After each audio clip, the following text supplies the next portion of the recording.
Picture this. It's late 1914, and the most powerful navy on the planet is just handed a shocking, brutal defeat off the coast of South America. This is a story of old versus new, of desperation versus brilliance, and it's a story that would trigger one of the most furious acts of revenge in naval history. So yeah, that's the big question, right? How did this happen? For a solid century, the Royal Navy was the undisputed king of the seas, a total symbol of British power. So to figure out how that all came crashing down so suddenly, we first have to meet the man responsible. You see, when World War I kicked off, there was this kind of ghost haunting the Pacific Ocean, a modern, super deadly German naval squadron. And for the Royal Navy, finding this phantom menace became priority number one. And we're not talking about just any squadron. This force, led by the brilliant Vice Admiral Maximilian von Spee, was basically a predator let loose in the world's biggest ocean, a dagger pointed right at the heart of the British Empire's global supply lines. It had to be found, and it had to be stopped. And this was no ordinary threat. Spee's main ships, the Scharnhorst and Gneisenau, were the best of the best, totally state-of-the-art. But even more important, his crews were the absolute elite. We're talking long-service veterans who were winning gunnery competitions before the war even started. They were fast, they were deadly accurate, they were the whole package. Okay, so who gets the job of hunting down these sharks? That falls to Rear Admiral Sir Christopher Cradock.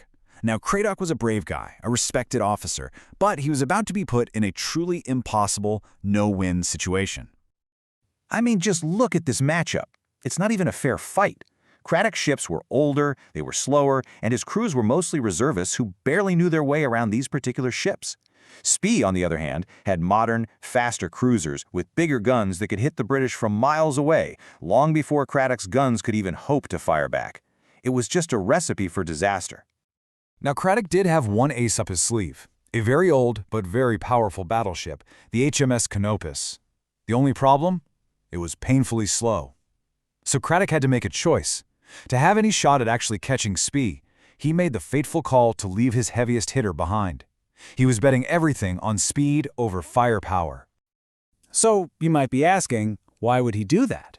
Well, to get inside Cradock's head, you have to understand the insane pressure he was under.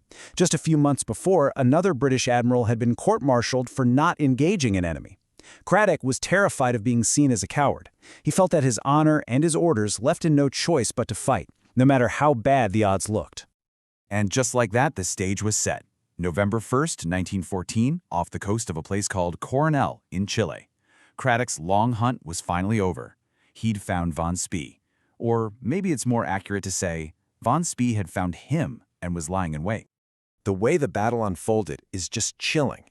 When the two squadrons spotted each other, Spee didn't attack right away. He played this patient game for an hour and a half, just letting the sun dip lower and lower in the sky. And then, at the absolute perfect moment, he struck. The result was pure, unfiltered carnage. And this is where von Spee proves he's a tactical genius. This wasn't just a battle, it was a trap. He literally used the Earth's rotation as a weapon. By maneuvering his ships to the east of the British, he guaranteed that when the sun set, Cradock's ships would be perfectly outlined against the bright sky. It was absolutely brilliant. Cradock's gunners were totally blinded, staring right into the sunset, trying to shoot at German ships that had basically become invisible ghosts against the dark coastline. But Spee's crack gunnery crews, they had perfect silhouettes to aim at, and, well, they didn't miss. The outcome was as brutal as it was one-sided. It was a massive, stunning victory for Germany, but it was a victory that came with a hidden and very dark price tag. The human cost was just horrific. Over 1,600 British sailors lost their lives, including Admiral Cradock himself. He went down with his flagship, fighting to the very last. And in those rough, freezing cold seas, from those two main British warships, the HMS Good Hope and the HMS Monmouth, there were 0 survivors. Not a single one was rescued. The destruction was absolute. I mean, when you look at the final tally, it's one of the most lopsided victories in naval history. 2 British armored cruisers sunk, 0 German cruisers lost. The German casualty list for the whole battle, just 3 men slightly injured. It's unbelievable. But here's that bitter price I was talking about. To get this win, Spee's ships burned through nearly half of their main ammunition. And you have to remember, they are thousands and thousands of miles from home. There's no friendly port to just pull into and reload. Those shells were irreplaceable. He'd won the battle, but this single fact meant he couldn't possibly win a long war. And nobody knew this better than Spee himself. The story goes that when he was being celebrated as a hero in port, someone gave him a bouquet of flowers. He reportedly looked at them and said, "These will do nicely for my grave." He knew. He knew his great victory was actually a death sentence. And boy, was he right, because back in London, the news of the first British naval defeat in over 100 years was met with total shock, which was very quickly followed by cold, calculated rage.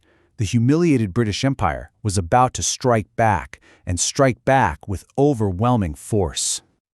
Okay, no more messing around. The head of the Royal Navy, a guy named Jackie Fisher, basically hit the big red button. He pulled two of the most powerful warships in the world, modern, fast battle cruisers, and sent them screaming south with one very simple order: find Spee's squadron and destroy it. And the force they sent to get revenge, it wasn't even in the same league. It was total overkill. Forget older armored cruisers, now we're talking brand new battle cruisers. Forget being outgunned, now they've got massive 12-inch guns that could destroy Spee's ships from miles beyond his own range. This time, there wasn't going to be any doubt about the outcome. And the end came fast. On December 8th, a little more than a month after his great victory, Spee, low on coal, low on ammo, sailed right into the Royal Navy's trap at the Falkland Islands. His squadron was completely annihilated. And just as he'd predicted, von Spee and his two sons went down with their ships. So, when you look back, the Battle of Coronel is just this brutal lesson in some timeless truths of war.